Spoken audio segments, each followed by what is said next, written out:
Blackhawks pick up 2 points for the first time since March 24th with a 4-2 win in Seattle. Now, this game started off pretty back and forth after the first period. It was still scoreless and scoring chances were tied at 8, but the second period, which has been pretty bad for the Blackhawks as of late, it was much, much better in this game. It was definitely their best period of the night. They scored 2 goals. The first one from Teuvo Teravainen, who drove to the net on the power play and jammed one in. And then Tyler Bertuzzi, with 22 seconds left in the second frame, he scored his 32nd goal of the season to make it 2-0. And after the second period, pretty much all the advanced stats, or even the basic stats, favored the Blackhawks, where shots on goal they were leading 25-15, shot attempts 43-34, and scoring chances 24-19 after 2 periods. So a complete 40-minute effort set them up for this win. There was a little bit of back and forth scoring where the Kraken got on the board, but then Sasha Boisvert netted his first NHL goal to extend the lead to 3-1. The Kraken would answer back just a couple seconds after that to make it 3-2, but then Ilya Mikheyev scored his 16th goal of the season with an empty netter with under a minute to go, and that wrapped up the game. 4-2 win for the Blackhawks.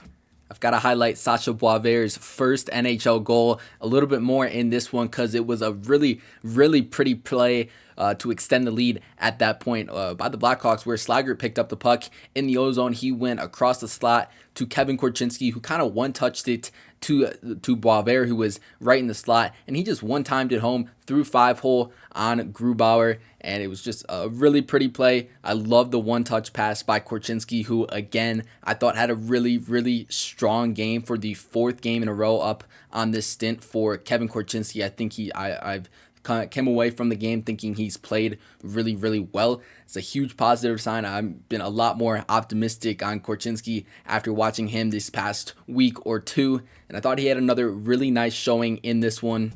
I've got to touch on the Blackhawks lineup heading into this game because it was really, really shuffled as they've been on kind of a skid. Blashill shuffled the lines again, and I kind of liked how it turned out overall. The first line ended up being Teravainen with Bedard and Lardis, and while I didn't think Teuvo was quite as noticeable at 5-on-5 as he was in the third period of last game in Edmonton, the line looked pretty good overall because Nick Lardis was wheeling.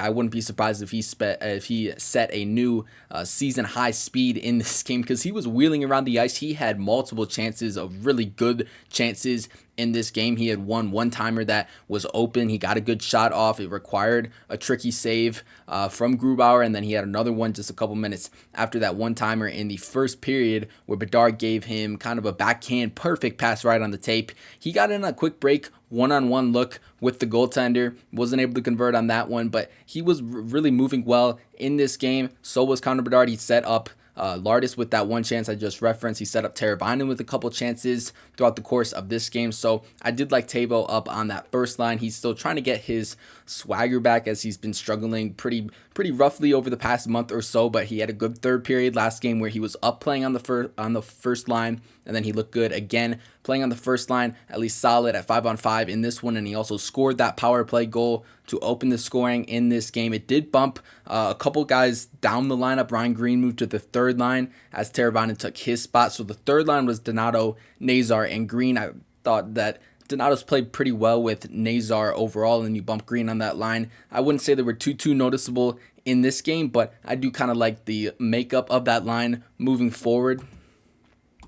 The fourth line tonight was Slaggert with Boisvert and Burakovsky. I know Blackhawks fans have been calling for Burakovsky to be put on the fourth line for quite a while now, and it finally happened. Blashill's just acknowledged he's not been playing good at all, and he's probably going to be on the fourth line for the rest of the season. But in a positive note, that line was on the ice for Boisvert's first NHL goal, and everybody really contributed on that sequence that led to the goal. The D pairs were really shuffled, where Kaiser was with Crevier on the top pair in this one, and Vlasic was with Rinzel. Korchinski stayed with Damasco, and the defense were really good in this game. All the defensemen contributed, and this was one of the better efforts overall. It's kind of why all the analytics that I talked about just a few minutes ago, they all favored the Blackhawks throughout the course of this game because the defense played really, really well, and they have been struggling as of late. So I kind of like the idea of what Blashill was doing by shuffling the pairs a little bit. Vlasic and Rinzel especially, I thought they played really well together.